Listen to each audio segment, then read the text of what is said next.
Hello YouTube, this is Darkon633 and we're taking a look at another Star Wars review. This time we're going to take a look at the Star Wars Rogue One TIE Striker vehicle with TIE Fighter pilot.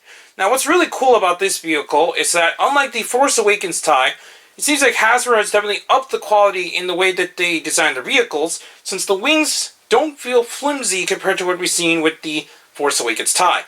The wings themselves feel a lot sturdier and the plastic seems of a much thicker quality.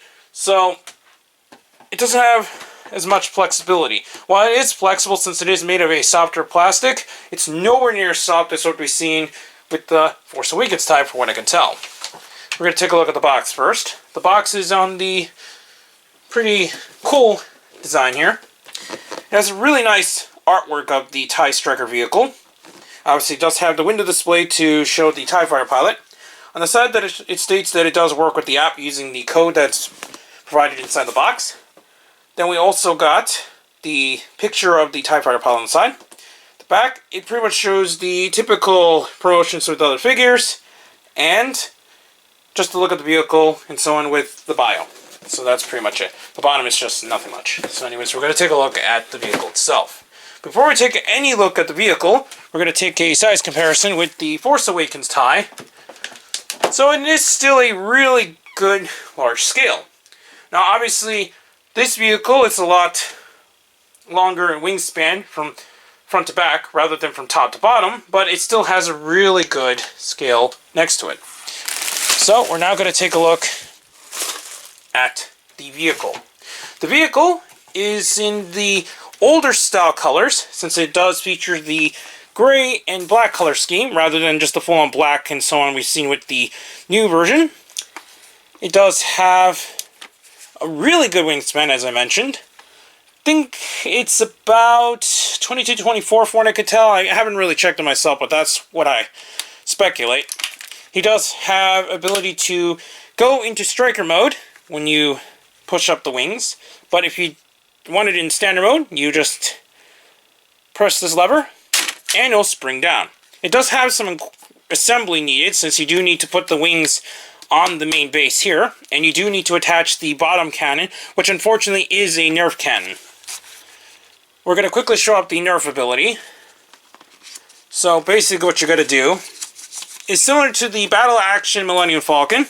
You're going to place in one of the two provided nerf missiles, push back the cannon until you hear a snap as you heard there.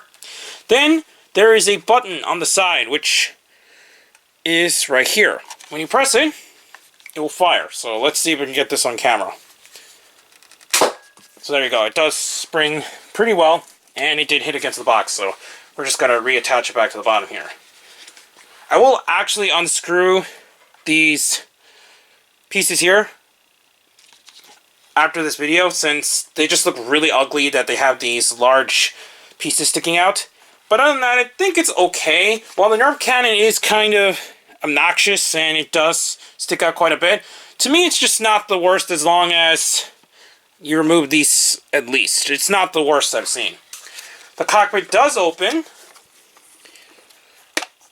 and inside you can hold the TIE Fighter pilot's gun, which fits a lot better than what I've seen with the Force Awakens TIE. And we're just going to take out the TIE Fighter pilot and look at him specifically. So here is the TIE Fighter pilot. The TIE Fighter pilot is of the original trilogy style, as you can see with the larger helmet and just how the style of the pilot itself is. Unlike the Force Awakens TIEs, there is no head underneath. It's just a single regular helmet piece attached to the breathing apparatus there. Articulation-wise, it's of the typical 5 points of articulation, so swivels at the shoulders, swivels at the legs, and ball-jointed head. But it is a little bit tight on mine, and the wires might crack over time if you move it too much. He can carry his weapon, and he does actually carry it pretty well. From what I could tell, a lot of the 4 inches that I've already gotten, the weapons seem to hold on a lot better than what I've seen with the Force Awakens toys, and that, I think it's really nice that they fixed the quality there too. Just as a comparison, I don't actually have his gun handy at the moment. Here he is next to the Force Awakens TIE.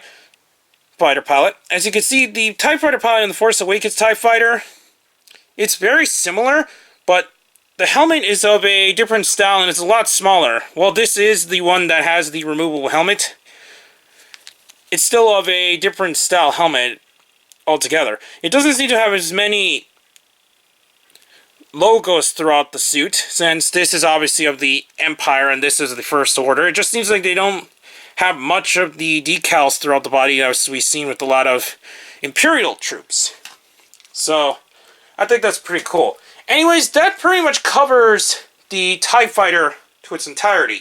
It doesn't do a whole lot, and yeah, the $40 price point does seem like a lot for what it does, but I think it looks really nice in display, and since it is a higher quality compared to the Force Awakens TIE Fighter, I think that's a whole level of plus for me, since at least it will actually stay together and it's not as wobbly as I've seen with the Force Awakens TIE.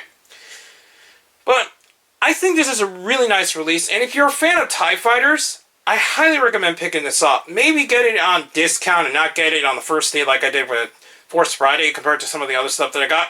But I think they did a really nice job releasing this vehicle, and they did a whole lot better with the QC this time around.